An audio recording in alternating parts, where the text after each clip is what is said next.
महादेव दोस्तों, स्वागत है हमारे YouTube चैनल महादेव की कृपा से। कल रात करीबन 10 बजे हम लोग उज्जैन पहुंच गए थे। उज्जैन पहुंचने के बाद वहां एक होटल ऐसे ही रैंडमली हम लोगों ने लिया। रूम ठीक ठाक ही था, ऑन एवरेज। सोए, खाना पीना खाया हम लोग।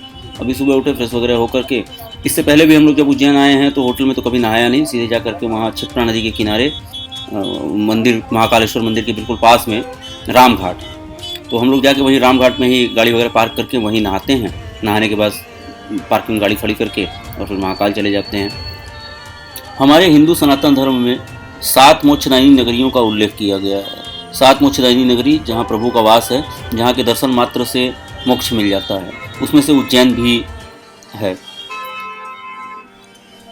7 मोक्षदायिनी नगरियों के नाम अयोध्या, मथुरा, द्वारिका, वाराणसी, हरिद्वार, उज्जैन और कांची कामकोटी मठ जहाँ है कांचीपुरम।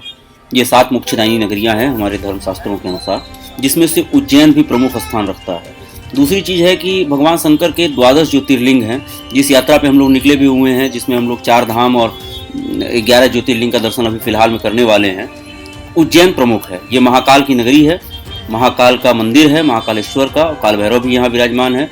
सब कुछ आपको दिखाएंगे और महाकालेश्वर मंदिर की खास आरती भी दिखाएंगे। वीडियो के अंत तक बने रहिएगा। जैसा कि आप वीडियो में देख पा रहे हैं, चूंकि उज्जैन नगरी का कम से कम तो 5000 साल पुराना इतिहास लिखित में मौजूद है। भगवान कृष्ण का शिक्षा दीक्षा भी उज्जैन के पास संदीपनी ऋषि के आश्रम में यहीं पर हुई थी। ठीक है। उसके बाद विक्रमादित्य ऑफ उज्जैन, जिनको राजा विक्रमादित्य कहा जाता है, विक्रमादित्य ने विक्रमी संवत शुरू किया था करीबन 2500 साल पहले, तो उनका भी इतिहास उज्जैन से जुड़ा हुआ है। एक महाकवि कालिदास होते थे, जिन्होंने उज्जैन उस समय अवंतिका नगरी नाम से जाना जाता था। बहुत विस्तृत उल्लेख उन्होंने अपने किताबों में किया है, संस्कृत की किताबों में। उसके बाद फिर जब मगध साम्राज्य का एक राजा प्रद्योत वंश जिसको कहते हैं, प्रद्योत वंश भी मालवा क्षेत्र, इसी क्षेत्र से उभरा था। तो उज्जैन का इतिहास बहुत पुराना है। और चूंकि कर्क रेखा उज्जैन के ऊपर से होकर के गुजरती है, पृथ्वी का नाभि कहा जाता है, और पुराने समय में काल की गणना यहीं से होती थी। यहाँ पर राजा जय सिंह जी आमेर के जो राजा थे, उनके द्वारा बनवाया गया एक प्रमुख जंतर मंतर भी मौजूद है।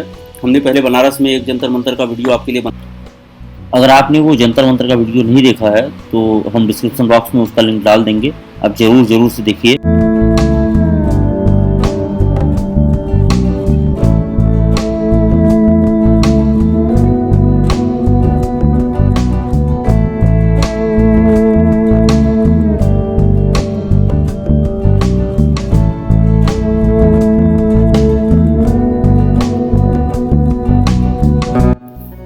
दोस्तों, हमने गाड़ी पार्क कर दी है।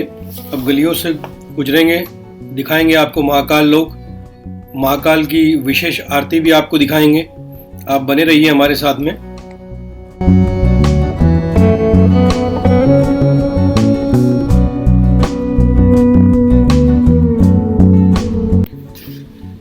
उज्जैन अवंतिकापुरी सिद्ध सप्तपुरी में से एक है। काल गणना का मध्य बिंदु है। कर्क रेखा ठीक उज्जैन के ऊपर से गुजरती है। मंगल ग्रह का जन्म स्थान है। पवित्र क्षिप्रा नदी यहीं से बहती है। संसार का सबसे पुराना पंचांग विक्रम संवत उज्जैन के राजा विक्रमादित्य के नाम से निकलता है। काल यानी समय सभी का आता है, साथ ही काल सभी को खाता है। ऐसा काल भी भूत भावना महाकाल घबराता है। इसका साक्षात उदाहरण विक्रम संवत का चलना, जो आज तक सबसे प्राचीन काल गणना का कारक है। बहुत से नामी गिरामी राजा, सम्राट, संस्था तथा बड़ी बड़ी हस्तियों का जन्म होता है, परंतु कुछ तो तुरंत भुला दिए जाते हैं तथा कुछ लोग सदियों के बाद, परंतु जिस पर महाकाल की कृपा होती है, ऐसा जातक चिरकाल तक अमर रहता है। विक्रम संवत उसी का उदाहरण है।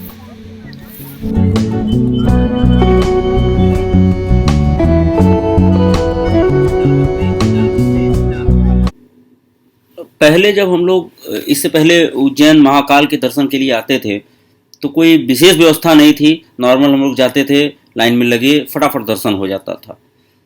ठीक है। अब की बार आने के बाद यहाँ पे शीघ्र दर्शन, अति शीघ्र दर्शन, गर्भगृह दर्शन, कुछ टिकट की व्यवस्था कर दी गई है जिसके लिए कुछ चार्ज लगता है वहाँ पे, तो वो उस हिसाब से अब तैयार होके आए। यदि आप गर्भगृह के लिए दर्शन करना चाहते हैं तो उसका 1500 रुपये चार्ज लगता है, जो एक दिन पहले उसकी बुकिंग होती है।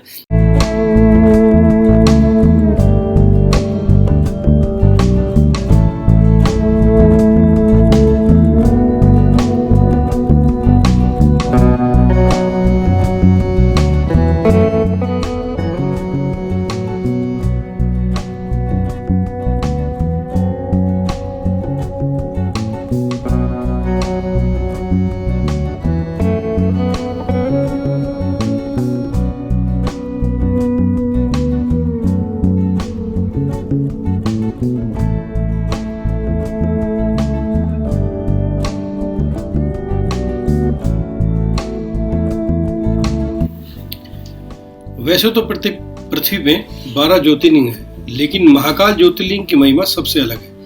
इन 12 ज्योतिर्लिंगों के अलावा पूरे ब्रह्मांड में 3 ज्योतिर्लिंग खास हैं। पृथ्वी में महाकाल लिंग श्रेष्ठ है। आकाश में तारों का लिंग जिसे देवता पूजते हैं, वही पाताल से हाटकेश्वर लिंग है जिसकी असुर तथा नाग पूजा करते हैं। इस तरह से महाकाल भगवान की महिमा अपरंपार है।